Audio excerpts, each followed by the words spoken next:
Continuando aqui no capítulo 4 do livro Planos, Propósitos e Práticas de Kenneth Hagin. Tópico: reuniões de oração. Precisamos voltar a ter cultos de oração em nossas igrejas urgentemente. A maioria daquilo que as pessoas chamam de reuniões de oração hoje em dia reduziram-se a pouco ou nenhuma oração. O que significa reunião de oração? Significa reunir-se para orar. Se vai chamá-lo de culto de oração, portanto, o propósito é orar. Se quiser chamar uma reunião de culto de oração, você deve dedicar a maior parte do tempo à oração. Lembro-me de que, há algum tempo, uma mulher perguntou-me se podia falar comigo ao término de um dos nossos seminários. Ela disse: talvez você possa ajudar-me. Pertenço a uma igreja onde temos reuniões de oração semanais, mas não entendendo por que elas são chamadas de reuniões de oração, pois raramente chegamos a orar. Se as pessoas não oram em uma reunião de oração, estão com seus planos e propósitos misturados. Ela então continuou dizendo: em vez de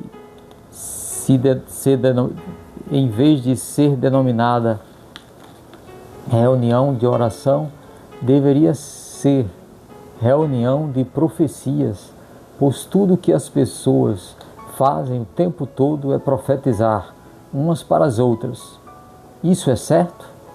Ao que lhe perguntei: o que você quer dizer perguntando-me isso? Ela respondeu: bem, por exemplo, eles constantemente profetizam coisas ruins para mim. Perguntei a ela: o que profetizaram para você? Há mais ou menos 8 meses, profetizaram que minha mãe morreria dentro de 12 meses. Ela me disse: ela morreu? Indaguei. Ela respondeu-me: não. Está em perfeita saúde.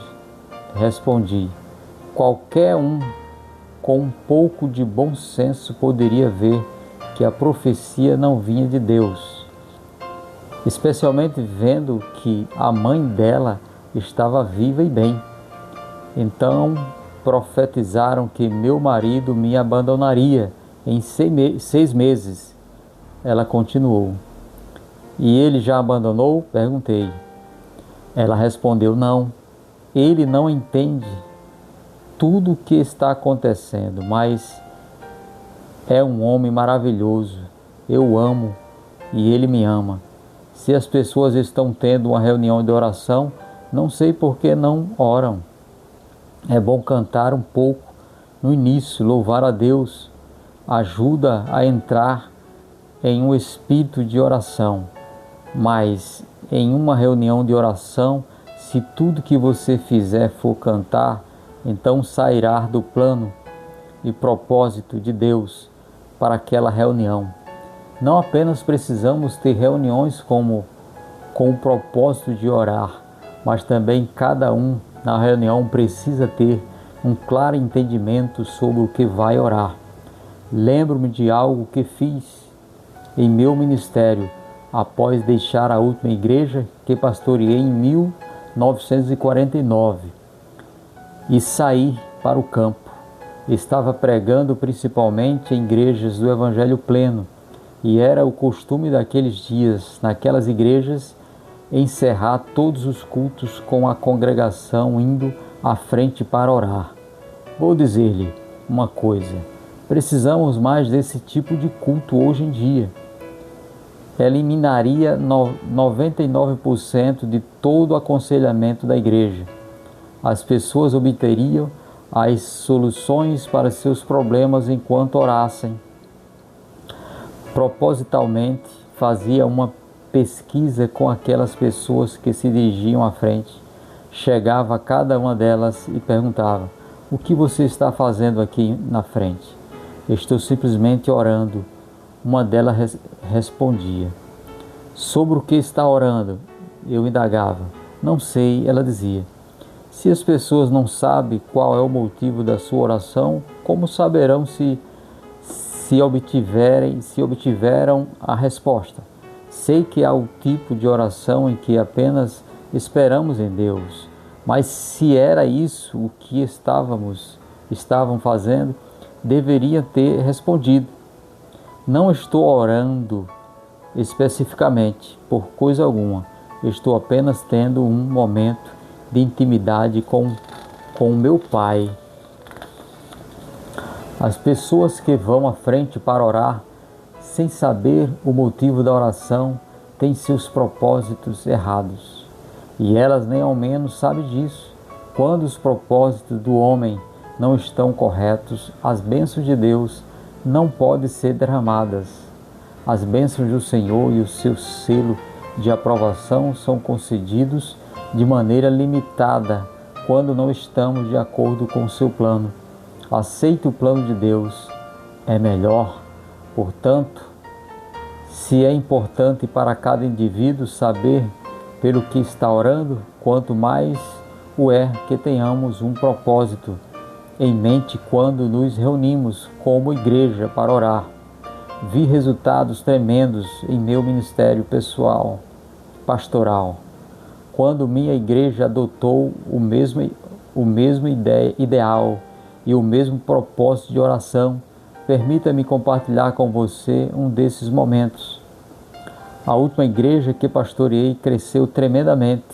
É assim que deveria ser com todas as congregações. Devemos seguir continuamente o plano de Deus para nós.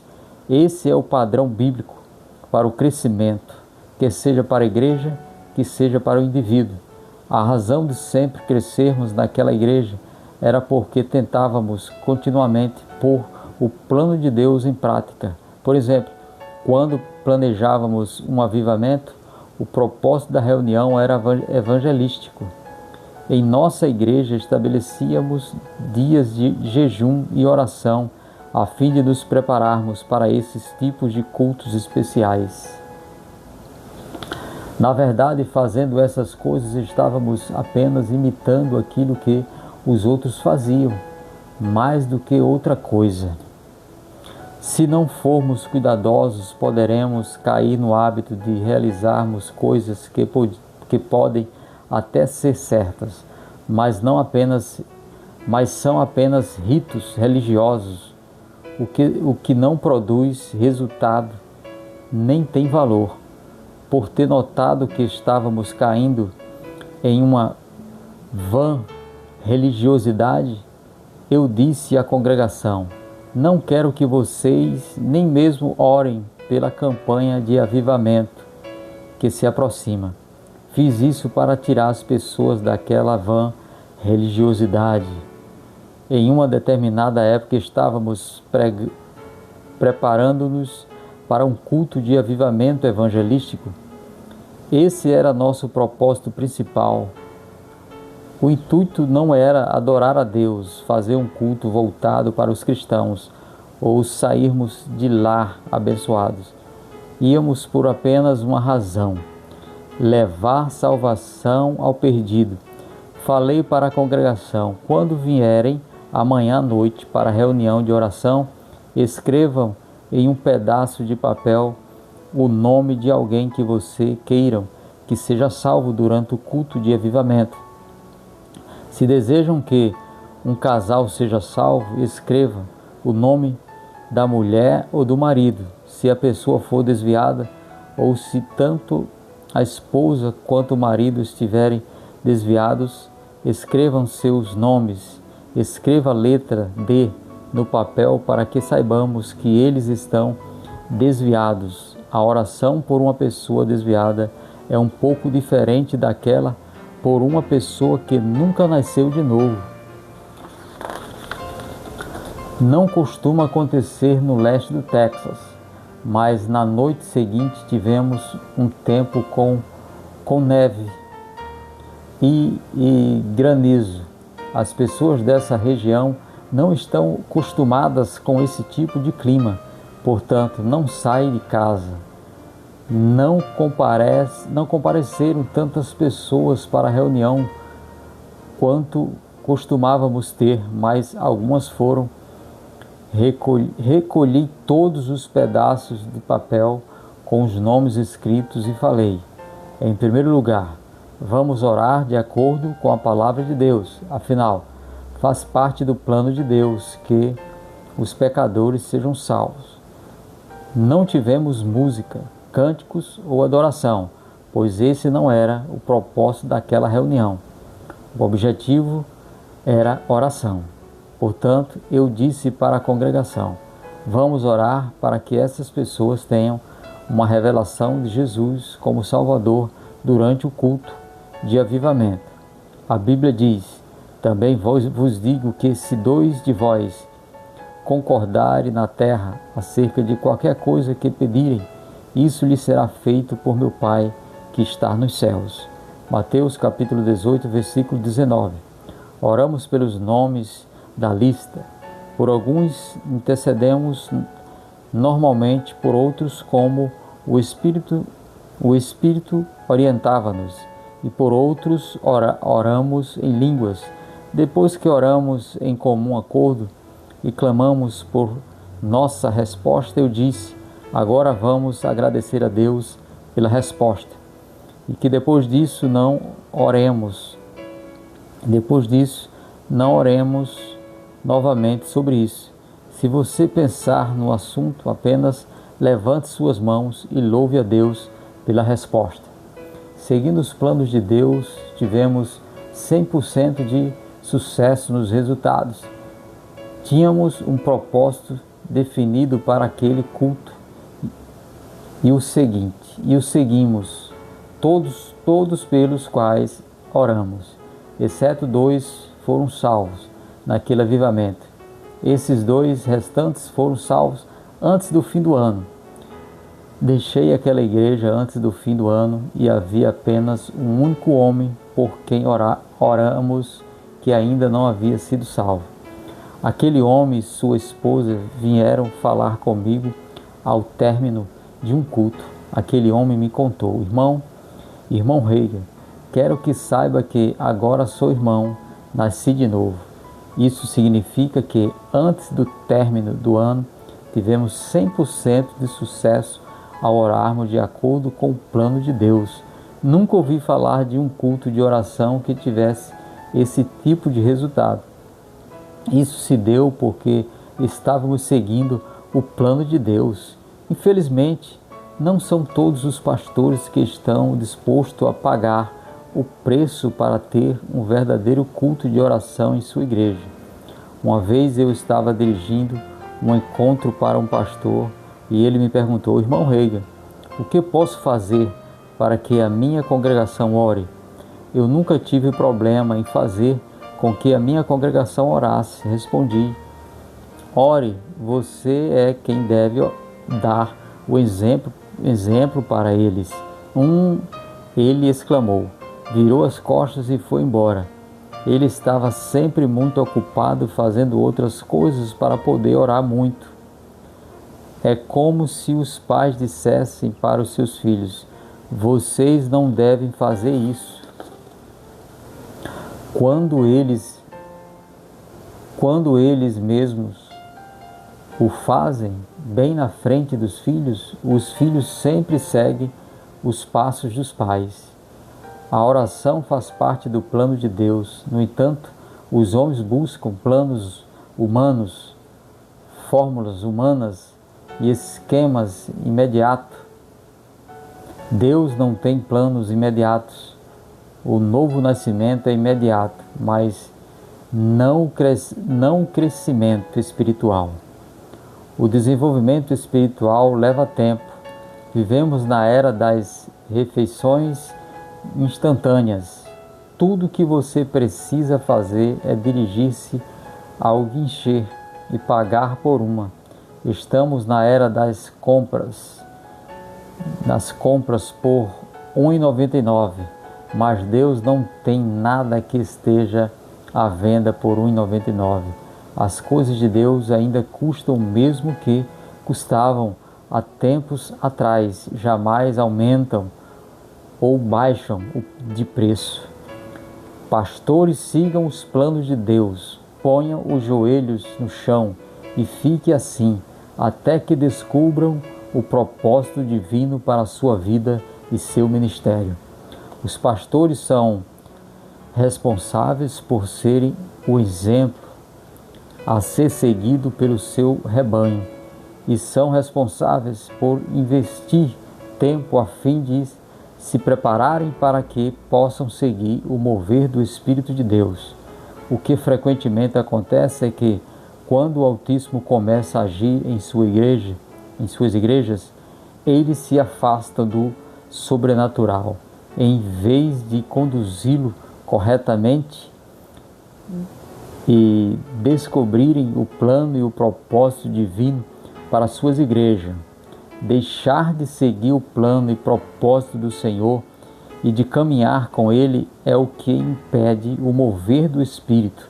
Então a igreja fica murcha, morta e triste e divide-se em 3 ou 4 direções diferentes.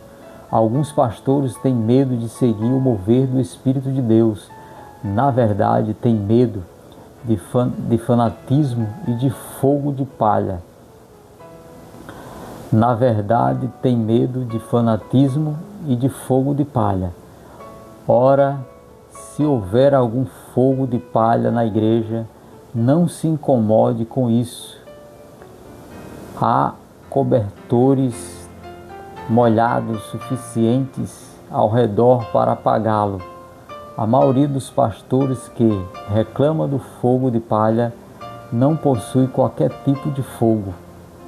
Concordo com uma afirmação que ouvi de um outro pastor que disse: prefiro ter um pouco de fogo de palha e o mover de Deus a não ter fogo algum. Se você fosse um pastor, o que faria se um grupo de oração causasse confusão na igreja? Você teria de fazer exatamente o que fiz. Eu mesmo passei a dirigir as reuniões de oração e comecei a direcioná-las corretamente. Canalizei aquele poder na direção certa. E quantos milagres aconteceram? Ocorriam milagres todas as semanas em nossa igreja. Pessoas eram salvas, cheias do Espírito Santo, curadas, e os milagres se tornaram algo recorrente em nosso meio. Até mesmo as pessoas de fora pediam que intercedêssemos por elas. Eu orava por pessoas que nem ao menos eram membros de nossa igreja, as quais jamais tinham ouvido um sermão nosso.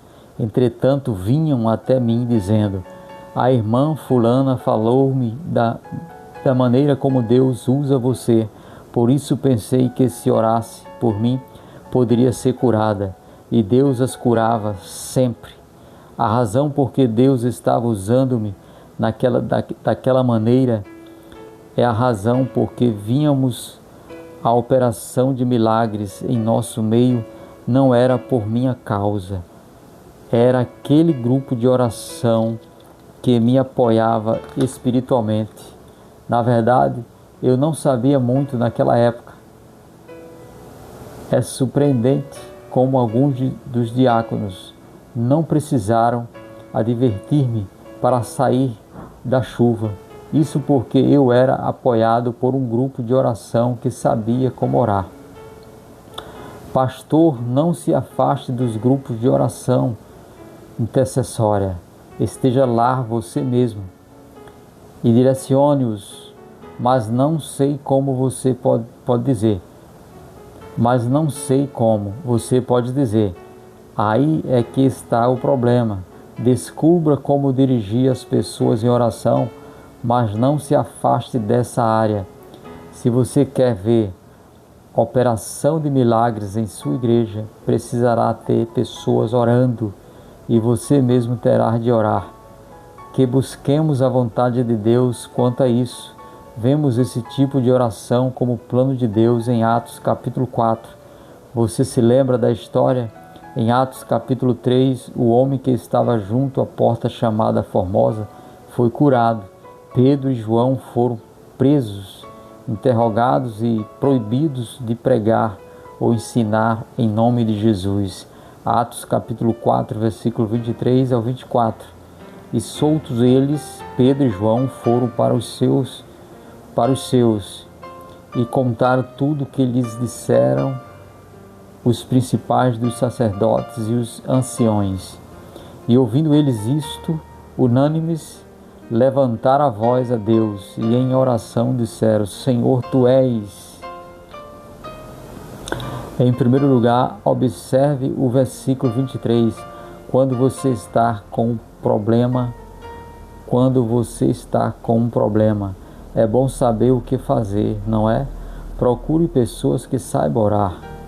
De grande sabedoria é o ditado que diz: cada qual com seu igual. Quando Pedro e João tiveram problemas, por acaso disseram: estamos com problema. Querido Senhor, não seria melhor reunirmos-nos com um comitê e irmos falar com os líderes e os anciões para tentarmos resolver tudo? Não, eles buscaram aqueles que sabiam orar. Há poder na oração de grupos de oração. O versículo 24 diz: unânimes levantaram a voz a Deus. Isso não quer dizer que cada um falou ou mesmo para Deus em oração. A Bíblia diz que assim é como o Espírito Santo interpreta suas orações. Essa é a essência daquilo porque todos oravam unânimes. Eles não diziam as mesmas palavras sem pensar, mas diziam a mesma coisa no Espírito. E foi dessa maneira que Deus os ouviu. Os discípulos não começaram suas orações falando do problema. Eles não colocaram o problema em primeiro lugar, mas sim Deus. Não começaram orando pela confusão e dificuldades na qual se encontravam por Pedro e João terem sido presos. Podemos acabar todos na prisão. O que faremos agora? Bem que minha mãe me avisou que não me envolvesse com qualquer um. Se eu tivesse dado ouvidos ao que mamãe dizia, foi isso que os discípulos disseram? Não. Eles falaram: Senhor, Tu és o que fizeste. Você não está feliz em saber que Ele é Senhor? Não importa o que aconteça, não importa a dificuldade ou problema, pois Ele continua sendo Deus. Atos capítulo 4, 23 a 31. E soltos eles foram para os seus e contaram tudo que lhes disseram os principais dos sacerdotes e os anciões. E ouvindo eles isto, unânimes levantaram a voz a Deus e disseram: Senhor, Tu és o que fizeste os céus e a terra, o mar e tudo que neles há, que disseste pela boca de Davi, teu servo. Porque bramaram as gentes e os povos pensaram coisas vãs? Levantaram-se os reis da terra e os príncipes se ajuntaram a uma contra o Senhor e contra o seu ungido, porque verdadeiramente contra o teu santo Filho Jesus, que tu ungiste, se ajuntaram não só Herodes, mas Pôncio Pilatos, com os gentios e os povos de Israel, para fazerem tudo que a tua mão e o teu conselho tinha anteriormente determinado, que se havia de fazer. Agora, pois, ó Senhor, olha para as suas ameaças e concede aos teus servos que fale com toda ousadia a tua palavra, enquanto estendes a mão para curar e para que se façam sinais e prodígios pelo nome do teu Filho Jesus. E tendo eles orado, moveu-se o lugar em que estavam reunidos, e todos foram cheios do Espírito Santo, e anunciavam com ousadia a palavra de Deus. Esse tipo de oração traz resultados. Eles não oraram dizendo: Senhor, permita que possamos fazer um acordo adequado com eles. Atos capítulo 4, 30 ao 31, enquanto estendes a mão para curar e para que se façam sinais e prodígios pelo nome do teu santo Filho Jesus. E tendo eles orado, moveu-se o lugar em que estavam reunidos, e todos foram cheios do Espírito Santo, e anunciava com ousadia a palavra de Deus. Alguns ficam animados quando o poder de Deus vem sobre as pessoas e elas começam a tremer ou caem. Espere até que o prédio comece a tremer. Aí é que ficarão animadas de verdade. Em Atos capítulo 5, encontramos a resposta à oração deles. Atos capítulo 5, versículo 12 ao 16. E muitos sinais e prodígios pelos quais eles oravam eram feitos entre o povo pelas mãos dos apóstolos. E estavam todos unanimemente no alpendre de Salomão. Quanto aos outros, ninguém ousava ajuntar-se com eles, mas o povo tinha-os em grande estima. E a multidão dos que criam no Senhor, tanto homens como mulheres, cresciam cada vez mais, de sorte que transportavam os enfermos para as ruas e os punham em leitos e em camilhas, para que ao menos a sombra de Pedro, quando este passasse, cobrisse alguns deles. E até das cidades circunvizinhas concorria muita gente a Jerusalém, conduzindo enfermos e atormentados de espíritos imundos, os quais todos eram curados. Isso não é estranho? Pessoas doentes, atormentadas por espíritos imundos? Esses espíritos não deveriam ser expulsos? No entanto, todas aquelas pessoas foram curadas. Glória a Deus! Quem estava no alcance da sombra de Pedro era curado. Deus é Deus e para sempre será. Ele ainda opera hoje da mesma forma que operava com a primeira igreja cristã. Porque é tão importante que tenhamos o tipo de reunião de oração certo em nossas igrejas, porque está havendo um mover de Deus. Ele deseja restaurar as operações sobrenaturais do seu Espírito em nossas igrejas. Na verdade, o Senhor começou uma onda de oração intercessória há alguns anos, mas algumas pessoas foram mal orientadas e impediram que isso fosse adiante. Agora preste atenção ao que eu vou dizer. Logo no começo dos anos 80, tiramos as pessoas que faziam parte do ministério de intercessão e colocamos as pessoas certas.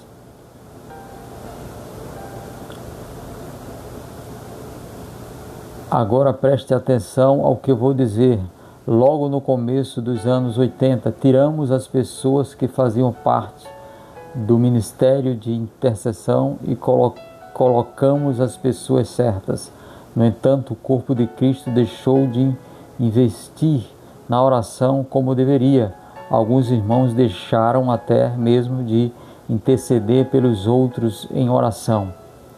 Isso obstruiu o verdadeiro mover de Deus e fez com que pessoas retrocedessem na intercessão que Ele queria para o corpo de Cristo. Na verdade, algumas igrejas, inclusive, dividiram-se por causa disso. Um pastor na Califórnia contou-me que sua igreja dividiu-se em 3 partes, pois alguns de seus intercessores receberam a revelação de que Deus já não tinha mais um plano para ele na igreja e de que ele deveria sair. O pastor não viu Deus falar-lhes que partisse. Um terço da igreja ficou com ele, mas isso dividiu a igreja sensivelmente. Agora você pode perceber qual era a razão daquele pastor. não ser muito interessado em oração intercessória, pois foram os intercessores que lhe causaram tamanha confusão. Eles dividiram a igreja. Na verdade, nenhum grupo de intercessores deve orar sozinho, a menos que tenha uma liderança madura, uma liderança madura, que entenda o mover do Espírito de Deus. De outro modo, eles sempre perderão de vista o seu objetivo. É preciso notar que o momento em que Satanás ataca é exatamente quando o Espírito Santo mais se move. Estou falando isso para você porque o Senhor me disse que, a menos que os cristãos transformem a situação em sua nação, colocando no poder as pessoas certas nas próximas eleições, em um prazo de 2 ou 3 anos, nosso nível de vida cairá pela metade em se tratando de condições financeiras. Podemos fazer isso por meio da oração. Há uma obra a ser feita na terra e há uma colheita a ser ceifada. Há uma onda de avivamento e glória que virá, não apenas nos Estados Unidos, mas também por todo o mundo. E o diabo não impedirá. Portanto, entremos em sintonia com o propósito de Deus e restabeleçamos os cultos de oração em nossas igrejas, segundo a sua vontade. Veremos tremendos resultados quando assim o fizermos.